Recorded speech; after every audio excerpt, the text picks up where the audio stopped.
Hey guys, welcome or welcome back to my channel. If you're planning a trip to China, this is the video for you. I've been to China more than a dozen times over the years, and today I'm going to cover everything I wish I knew the first time I went, and trust me, China really isn't the kind of destination you want to figure out on the fly, so let's get right into it. Let's start with planning your trip. The very first thing you'll want to check is whether you actually need a visa to enter China. At the time of making this video, Australian citizens can enter China visa-free for up to 30 days. It's really important to do your research before you actually book your trip so you can confirm how long you can go for and also ensure that you have sufficient time to obtain a visa if you actually need one. In my experience, applying for a tourist visa is a pretty straightforward process, but it will require proof of your booked flights and also accommodation. Once you've figured out whether you need a visa to enter the country, the next thing to consider is when you'll go.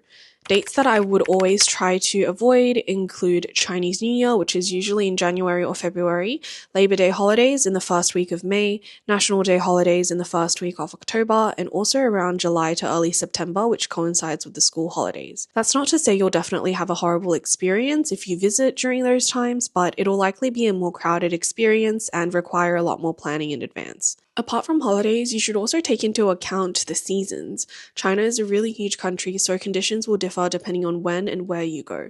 For example, Chongqing, Wuhan, and Nanjing are cities that are referred to as the three furnaces because summer gets so hot and oppressively humid there.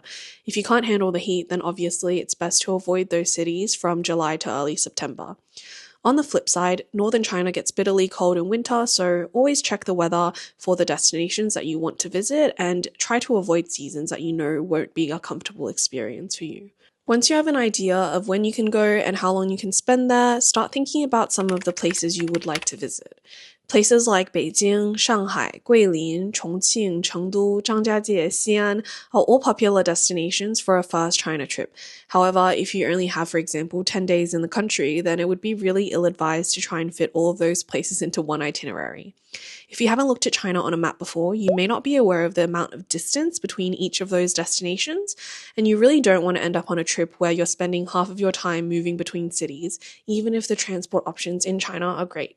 As a rough guide, my personal rule of thumb is to plan for around 3 days in each city. Larger cities such as Beijing would obviously warrant a longer stay. It's also really helpful to use something like Google Maps or Wonderlog to plot the cities you would like to visit on a map. This can help you determine the order that you should visit them in and also give you a rough idea of how much time it might take to commute between them.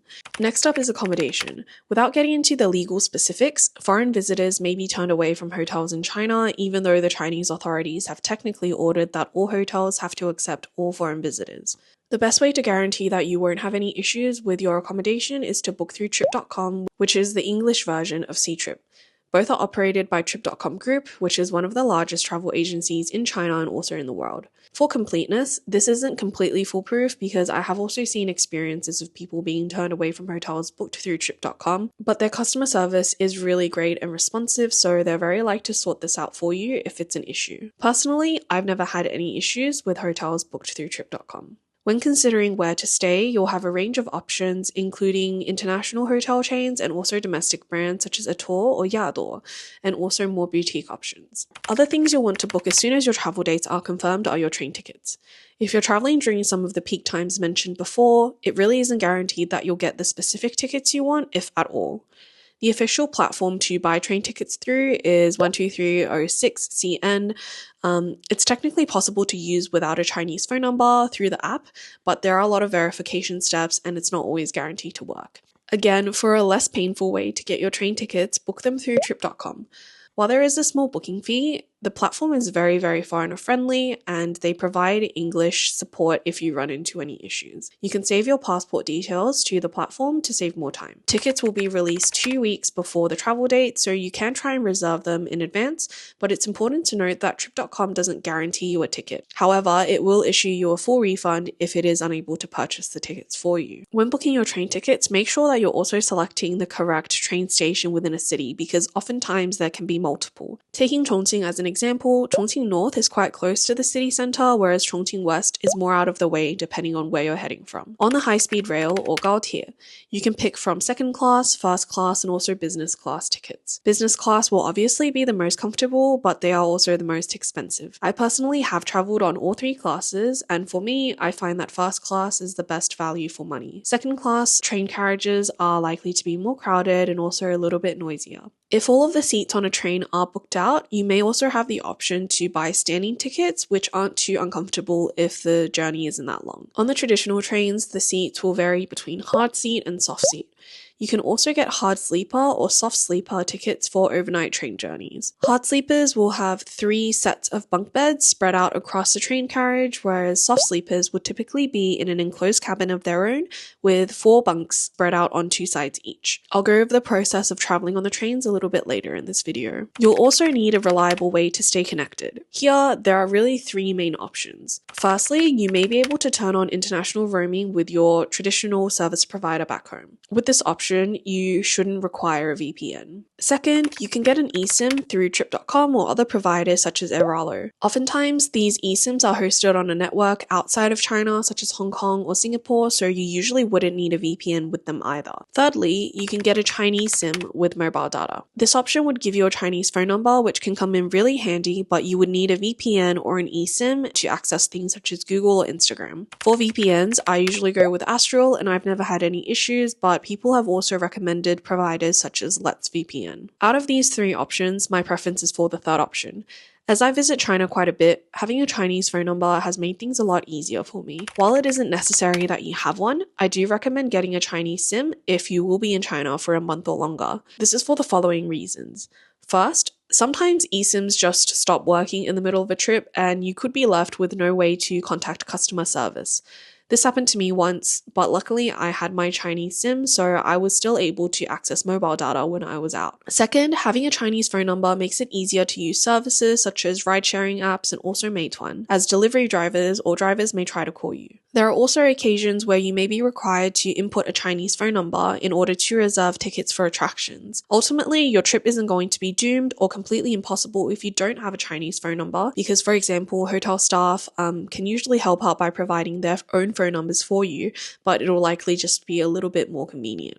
If you do decide to buy a Chinese SIM, these will usually be available for purchase in the arrival halls of most major airports. I also recommend that you set up both Alipay and WeChat before heading to China. China is mostly a cashless society, and having access to these payment apps will make your travel experiences a lot more smoother. You'll need to upload identification documents and link a foreign bank card, which is why I recommend doing this in your home country. I recommend setting up both WeChat and Alipay because it's rare, but there are definitely situations where, for whatever reason, one platform hasn't worked, so it's good to have the second one as a backup. Also, don't forget to book your attraction tickets in advance. Tourist destinations such as Huangshan or Suzhou Museum can sell out days ahead, so book these tickets once your travel plans are confirmed. When booking, take the time to ensure that your details are entered correctly because a lot of the times you'll be entering these places with your passport. Now let's talk about what happens and what to expect once you're actually in China. First, getting around. Once you land in China and exit immigration, please make sure you don't go with anyone who comes up to you offering a cheap ride. You're pretty much guaranteed to get scammed. If you want to take a taxi from any airport or train station, make sure you go to the official taxi stand or use a ride-hailing app such as Didi. Speaking of these, you can also use Alipay or WeChat to book a ride. In Alipay, it's under the transport option, which can be accessed through the homepage, and in WeChat, you need to click the Me icon and then Pay and Services and scroll down a little. Within cities, the metro will likely be the most convenient and also cheapest way of getting around. Most of the time, one ride will just cost around a few RMB.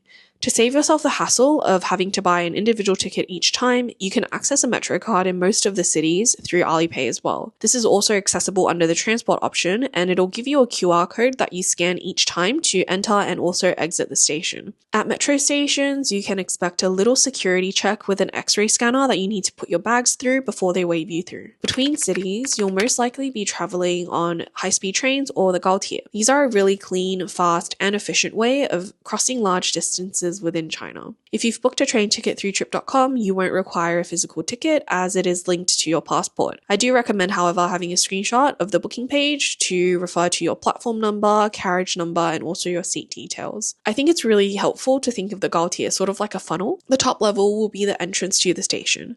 For foreigners, have your passport handy with you at this stage because when you enter the station, there will be a ticket checkpoint. Make sure you go to the manned station, which is usually on the side, and they will enter your details manually before they wave you through to the security check. This is a little bit more strict than a metro security check, but also moves faster than an airport. If you have a portable battery with you, you'll usually be expected to take this out and show it to the staff. After passing this stage, you're officially in the station. Most high-speed rail stations I've traveled from offer a lot of food options and also last-minute shopping opportunities in case you want to stock up for the trip ahead. You should then locate your boarding gate and line up to enter the train platform. Again, make sure you're in the manual line as the station staff need to scan your passport. The manual line is usually on the very left or the very right, but it will be clearly marked for you. After your passport is scanned, you then head down another level to the train platform where you can actually board the trains. As a little tip, there will be QR codes on the armrests of the train seats which you can scan to bring up specific information about your ride and also order food and drinks. Train staff will also come down the aisle with snacks and drinks for purchase. Usually there's also a specific dining cart to buy food from. On a high-speed train, this is usually car number 5 or 13. After arriving at your destination, you then head down another level in order to exit the train platform and also the train station. Most train stations will be connected to a metro station or also have clearly marked taxi stands for you. Now let's talk specific apps. WeChat and Alipay will be your main apps for your time in China as they enable you to pay for things, get around cities, and also book tickets for attractions. Alipay is already quite foreigner friendly with a translate button that floats at the top of each page. But if you're not aware yet, WeChat also has a translate function for the various mini apps that you can access throughout it. To translate a mini app interface, press the 3 dots on the top right corner of the screen and select the translate option at the bottom. For an example, this mini app I have open allows you to buy tickets to and from Jiuzhaigou and the train station, and the translate feature works well to translate all of the text. With WeChat and Alipay, there are really 2 main ways to pay. You either scan the vendor's QR code and specify the amount to pay, or they scan your QR code and deduct the amount. One thing I got really used to saying when I spent a month in China was 我扫你还是你扫我? This essentially means, do I scan you or do you scan me? As mentioned before, China is mostly a cashless society, but I do like carrying some cash with me as a backup. I usually exchange around 300 to 400 RMB, but most of this is never used and it's just rolled over to the next trip. In recent memory, there are only 2 times where I've had to pay in cash. Once was when I was taking a taxi in Shanghai, and for whatever reason, my WeChat wasn't working and the driver was unable to accept Alipay, so I had to pay in cash. The other time was when I was buying a grilled sausage in Jiuzhaigou, and for whatever reason, the vendor didn't accept Alipay, and again, my WeChat Pay was acting up, so I had to pay in cash. As a really general rule of thumb, I think that WeChat is more popular in rural areas, whereas Alipay is more widely used and accepted in urban areas. You'll also need a map to navigate China. Unless you're using a VPN or applicable eSIM, Google Maps isn't going to work. Even if it does, I don't really recommend it because the information can often be outdated or inaccurate. 2 apps that I would recommend are Baidu Maps and also Amap, more commonly referred to as Gaode. Baidu Maps is only in Chinese as far as I'm aware, but Amaps now provides an English interface. I also use Meituan quite a lot when I'm in China.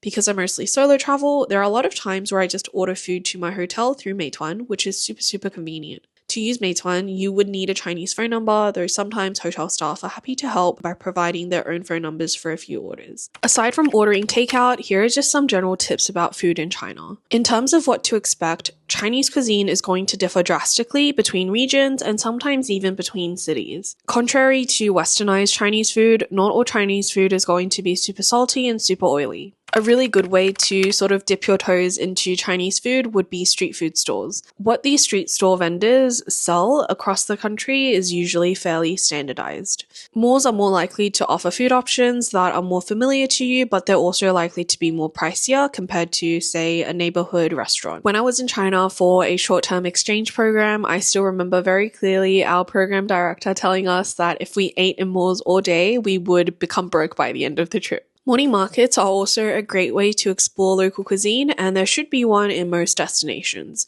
Some morning markets that come to mind for me include the one in Dali Ancient Town and also the one in Xi'an next to the city gates. In terms of ordering, most restaurants now will offer QR code ordering. They usually say something like 扫码点单, which essentially means scan to order, and you'll find the QR code located somewhere on the table, whether as a little plaque or as a sticker on the corner. There will often be physical menus as well for you to point out and order from. As an aside, China doesn't really have a tipping culture, so please don't bring that there. Another thing to note is to always carry your physical passport with you. As more of a legal matter, sometimes the police might approach you and ask you to see it, and you do have to show them your identification.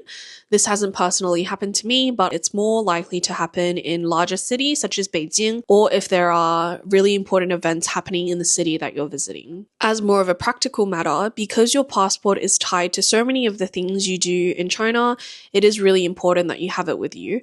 For example, it'll often act as your ticket to various attractions and also as a ticket to get on the trains as well. Last, but definitely not least, I would recommend carrying around some toilet paper or tissues with you. I think the situation has definitely changed a little in the past few years, but previously, a lot of the public restaurants in China wouldn't provide toilet paper. Even now, sometimes I see public bathrooms providing toilet paper, but sometimes you have to scan a QR code and you may have to provide like a phone number in order to actually get some. So yeah, really insignificant, but it can also be quite a disaster if you don't have any on you.